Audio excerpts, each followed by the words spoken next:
What do YouTube? 805 John from Prison to Purpose. First and foremost, I want to give a shout out to all my subscribers. I appreciate you guys as always. You know you're the heartbeat and the backbone of this channel, and I couldn't have got this far without you. We just recently hit 700 subscribers, and I gotta thank you guys for it, for watching and hitting that subscribe button. And as always, to the rest of you guys that watch my videos, I see the views. Just, I'd appreciate it if you could hit that subscribe button. Now, let's get into it. You guys see the thumbnail. We're gonna get into part 2 of the worst celly series. So, you guys remember the first one. That was the worst cellmate experience I ever had. So, thinking into that topic, I was like, I could think of some other uncomfortable situations I had. So, this one's gonna take place when I was on my last term. Well, I've done 2 terms. This is gonna be my last term. Wasco A Yard, mainline GP, level 3. So I'm right there, and I'm trying to think who I was with before him. I was with some Christian dude before him, and not to knock the Christians, dude was cool, but he just had like some little weird antics where we were kind of bumping heads. And the way he went about it too, he kind of like went behind my back to get the move. I was kind of cool living with them, but he kind of went behind my back and got the move and told me when it was happening already. So I was like, cool. But at the end of the day, it's like a respect thing. If you and your celly are planning on moving, you kind of give a heads up. So let's say you don't want to live with your celly. You want to move. You're going to give your celly a heads up like, hey, I'm trying to move in with so-and-so. Just to let you know. That way you could try to find a celly and not just get somebody off the bus or some weirdo to pop in. He didn't do that. He waited till the day the move was done and kind of told me. So I was like, I was a little irritated by it, by the courtesy, but at the same time it was like, all right, whatever, cool. Like, I didn't want to live with that cat anyway. So I ended up with this youngster from Anaheim, from Orange County. And as much as I wish I could tell you his name, because it was funny for him being a resident, you guys know I don't throw names out there. So I can't do that. But, he moves in. And at first I thought it was going to be cool because he didn't get high, he wasn't doing drugs, he didn't drink when there was Pruno, and he was getting money on his books. So those are certain things you want to look out for with your celly. Like, you don't want a celly that's just going to be giving all his money to get high and then eating all your food type stuff. So I was like, cool, like I don't got to worry about that. He's going to pull his weight, cool. But little did I know he was kind of going to be a little weird too, but in his own way. So, and what sucked the most about this was, remember how I told you, like, if you have a good road dog on the yard, somebody you kick it with all day, you don't want to sell up with them because you guys are going to get burned out of each other and it's just not going to work out. Same thing with work. We'll trip out. He ends up moving in with me. We're living together, and then he gets a ducat to laundry. I'm working in laundry. So not only do I live with this dude, but now I gotta work with him. And he would just act like a totally different person there. I don't know, it was weird. But I'll just tell you some little things. So me, like I said, I was raised old school. Whatever I got, you got. If I got one soup left, we're cracking it in half and eating it. He wasn't like that. And when he first got there, he didn't have anything. And he would act all weird about like getting my food. Even when I would offer, first I told him like, it's open locker right here. You want anything, go for it. You don't gotta ask, you're my celly, we live together. It's like, oh, thank you. He would never grab nothing. And I felt wrong eating in front of him, so I would always, like, if I was gonna eat, just be like, hey, celly, you want something? Like, come on. He wouldn't eat it. Like, oh, no, I'm good. Like, bro, I know you're starving. They feed us bullcrap in here. So I'd still try to make him something, and he would just act real weird about it. But I know what it was. He had like that weird thing in his head where he didn't want to take nothing from nobody because he felt like he owed them type thing. But I mean, come on, bro, we're cellies. It doesn't go down like that. So whatever. He finally gets his store, and then finally he wants to cook. But the thing is, we eat completely different things. Like, I like rice bowls with the sausage and the chichas, stuff like that. Chilorio packets. If you know, you know. He liked like the meat packets because they're cheap and they're a lot of protein. He was into working out. I cannot stand the smell of fish. So we couldn't really eat together, but I would still try to make it work. 'Cause I mean, come on, it's my celly, And then he would never ever buy sweets. Like he wouldn't waste $1 on a honey bun. He wouldn't buy nutty bars, none of that. But me, I love my sweets. So I was on a budget, you know? I would spend a certain amount on my soups, make sure I had food for the month, a certain amount on chips, a certain amount on meat, and a certain amount on coffee and sweets. I mean, you know, I'm a sweethead. I got that sweet tooth. I wanna eat some sweets. But this kid, like, I swear, I do not feel right cracking open a nutty bar and eating one and not offering my celly. Be like, hey Celly, you want a nutty bar? No, I'm good. I don't like sweets. Fucking liar. We just had a cake and chow the other day, and yeah, I didn't sit with you, but I watched you neck that thing. What do you mean you don't like sweets? Whatever, he wouldn't want it. I would literally have to force him to crack a fucking honey bun in half. I'm not gonna eat a honey bun in front of you if you're not gonna eat half of it with me. And I don't got enough money to give us both one, you know? I don't got it like that, but yeah, that's how that cat was. Like, I would literally have to force him to cut a honey bun in half and give him half of my honey bun.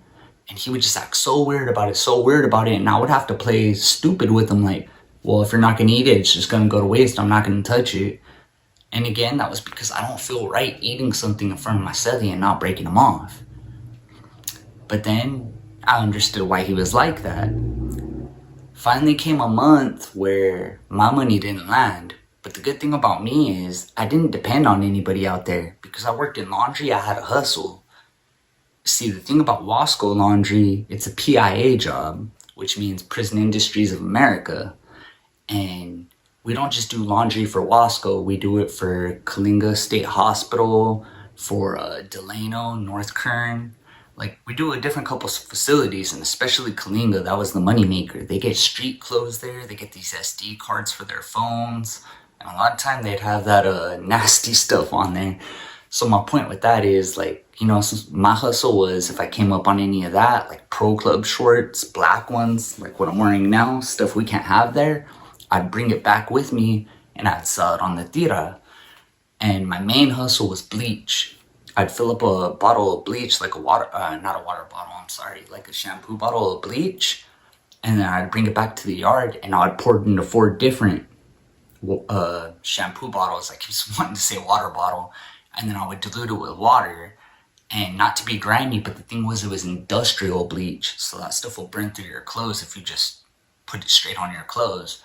So yes, I would dilute it, and I would sell each one for 20. So out of every bottle I brought back, I would get what, 20, 40, 60, 80 bucks, and I would do that like almost every day. So yes, I didn't hit my money on my books that month, but I'm doing my hustle, so I definitely got 80 bucks coming on first draw. I got 120 coming on second draw. I got 50 coming on third draw. I got things coming. So, whatever. First draw came, and not everybody goes the same day. So when it was my day to go, obviously my money on my books wasn't there, but I got a couple of the blacks. Personally, I like doing business with them better because they don't pay you on bull crap. And they always came correct with their money. They're not going to give me like some burner freaking speed stick deodorants. They're going to give me what I want. Like as far as a couple sausages, a couple soups, a couple bags of chips, honey buns, stuff like that. They'll let you make a list. So, like I said, my celly goes to store, he comes back, and that'll be another thing I tell you. But you know, he's going the full draw. He comes back, has his stuff. I didn't go to store. I got to wait a couple days till the dudes I owe money go to store and bring my stuff. Tell me why this dude had no problem opening up his soup, cracking it open, throwing his fish in there, and just being like, oh, I know you don't like fish, Spence Celly. Thing is, you got 60 other soups in there and you're not going to offer me one? Kind of rubbed me the wrong way. I'm like, all right. And I've been good to this kid. It was his first term. I was trying to put him up on game. Like, everything that I learned in my 2 terms as far as just who to watch out for on the yard, who to make friends with, who not to make friends with. And this is the way you're gonna treat me? Like, whatever, screw them. And I still didn't let that be the straw that broke the camel's back. Whatever, I finally go to store, and I'm still the same way. Like I said, I'm not into eating and not breaking off my celly something. And that's when he felt really guilty when I finally did get my store and I had more than him. I'm like, hey, Celly, you want a grub? Blah, blah, blah.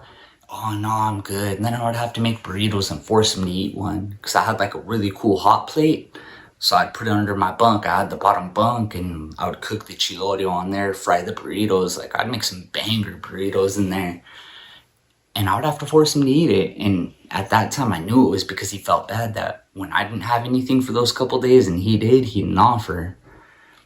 So whatever, we'd go to work, and then he would just act like he was better than me over there, pretend like he didn't know me, hang out with this little Orange County car. And you gotta watch out for that. People be car tripping in there, especially like Orange County and San Diego, you know? And I mean, obviously everybody's different, but from my perspective, those dudes would county trip like a motherfucker. And like I told you guys prior in my videos, I didn't really do that thing. I roll with the 805 car, but I'd always kick it with different cars. Like, I had a road dog from Orange County, I had a road dog from the Double S LA. Like, I spread out. This kid did not know how to do that. He would stay with everybody from his area and just be like looking over like he was better than. So whatever. And then mine, this kid don't got a TV either. He'd put all his money into food, but he wouldn't buy any of the things he need, like a fan, a hot pot, a TV. I'm putting my fan in a position for both of us to use, so we both feel it. I put my TV in a position for both of us to watch it. I'm letting him use my hot pot, and he would just act funny like that. So whatever, some time passed. And again, I'm still trying to game him up. He had some time to do. And I was telling him from the gate things I wish I would have known when I was younger. I was like, look it, kid, I know you got some time to do. I know you want to go home. This is how it's going to be. Eventually, you're going to have to go on a mission. The best thing you could do is raise your hand and get your missions out at the beginning of your term. That way, when you do go to board at the end of your term, you can just go on when they use it against you. Because if you go on a couple at the beginning of your term, they're not going to be asking you all the time, like, hey, it's your turn, go on a holiday. Like, now show your paperwork, you have some. It's just an easier way to get out with the way the politics work. I'm not saying that's the cool thing to do, but in my experience, that's the best thing to do. Get them out of the way of your term early. And he just didn't want to hear it. That kid knew everything, dude. Little kid knew everything. Didn't want to soak up any game from me. So finally, it just started to get to that point. And I've already, in this term, that's when I made that change in my mind. Like, I don't want to be like this no more. I'm going to change my life. When I get out, I'm going to cut everybody off. And I'm going to be a righteous member of society. But I still wanted to look out for him, you know? But the way he was acting, it was too hard to live with him. So it finally came down to that time where I told him straight up. I was like, look at I'd probably been with him for, I want to say like between 9 months to a year at this point.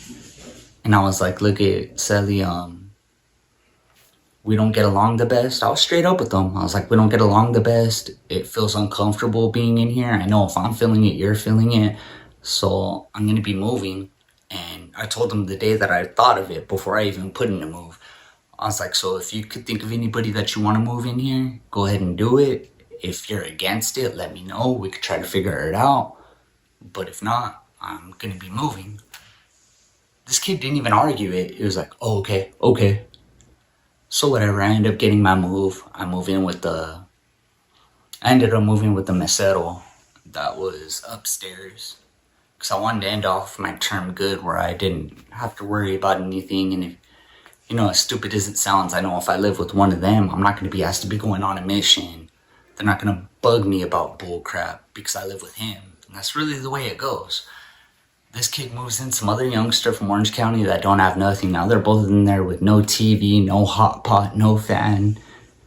And I just felt bad for him. Like, I tried to look out for this kid. I tried to school him. Got him a job with me to make sure that he had money. And I felt bad about that. Like I said, I got him the job with me because PIA Laundry pays good. Pays real good. You can make almost up to $1 an hour. And you guys might think that's bull crap, but the kitchen pays, kitchen pays like 8 cents, 16 cents, 32 cents on a good day. PIA Laundry starts at 45 cents and you can work your way up to about $1, $1.25. I pulled him in there just so he could get money because I heard his story. This kid told me that his dad left, his mom's struggling, has his little brother and his sister out there, and she don't got money like that. But yet she's sending him $220 every month to go to store. That's the max. Well, she's struggling, so I was like, oh, well, I'm gonna do for you what I did because I didn't want to bug my family for money. You get that job in PIA, it's enough to live off of in there. So tell me why when this kid's bringing in $110 a month that he could eat, he did not tell his mom that he got that, and he would still book his mom every month for that $220 to put on his books and still ask her for a package every quarter. Which I would understand to an extent. You know, we need our packages. There's extra stuff in there we can't get from the store, but it was like, now you're being greedy, kid. You know your mom's struggling. And I got you this job to help you feed yourself. And you didn't tell her, and you're still taking the money that she could be using for your little brother and sister and using for the rent while she's struggling. That was like the straw that broke the camel's back when I had to go. But it wasn't like to the point where I wanted to put tips on him. I just didn't click with him. I thought he was wrong for that. So I ended up moving. He gets stuck with that cat. Some time goes by. I end up paroling. I get out. And they have this app. It's called, I believe it's called Getting Out. It's like a JPay app. So I make an account. I still reach out to this kid. Tell him, hey, you know, I know we didn't see eye to eye when we lived there. But when we lived together, but look, I got a decent job now. I'm on my feet. If you need anything, let me know. Really, because I didn't want him to be bugging his mom still. I gave him my number. This kid calls me. I put money on my phone. He calls me and we talk. And the first thing he tells me was, yeah, I was kind of suspicious about it because I didn't think you liked me. I'm like, kid, you made it that way. But I always tried for you. You didn't think about any of the things that I was trying to teach you? Like, what would make you think I didn't like you if I was trying to put you up on game? I was like, yeah, I don't know. I'm just a paranoid person. I was like, I get it, bro. You need anything, hit me up. I got you. You have my number. After that, he never hit me up again. It was like he just wanted to see how things were going. And I think he just felt guilty that he treated me like crap when I was so good to him. So I believe he's out by now. I don't know if he is. I hope he is. But if not, I just hope he makes it out of there. Because he had some bad tactics, but at the end of the day, I don't wish that upon anybody. So this is another example of how uncomfortable you could be living with somebody if you go in there. If you have the choice now, make better decisions than you are making. You do not want to live that life. It is not a fun life to live. You do not want to be incarcerated, being a pawn, being used for everything that they want you to do. And the second that you feel that you don't want to do that no more and your eyes open, then they're just going to stab you and try to send you to another yard and get rid of you. Make those better choices now. It's not too late. It's not too late until you're there and you can't do anything about it. And that's the only reason I make these videos for you guys. So, if you like the video, please like, subscribe, drop a comment down below. Let me know what you guys want me to talk about next. And if you know anybody that'll get something out of this video, please hit that arrow and share it with them. These videos are for the youth, so they can see the raw, unfiltered truth of the way it goes down in there, so they don't have that excuse that, oh, you know what you signed up for. Because no, you don't know what you signed up for. You don't know until you're getting dirty politic there and getting whacked off the yard for some bull crap just because somebody's hating on you. So make those better choices now. Don't waste half your life in there and wake up and look in the mirror and be like, damn, I wasted 15 years of my life trying to bring value to something that had no value. Being loyal to something that had no value. You have the choice today. Make better choices. Jump into a career. Make goals. And be about your family.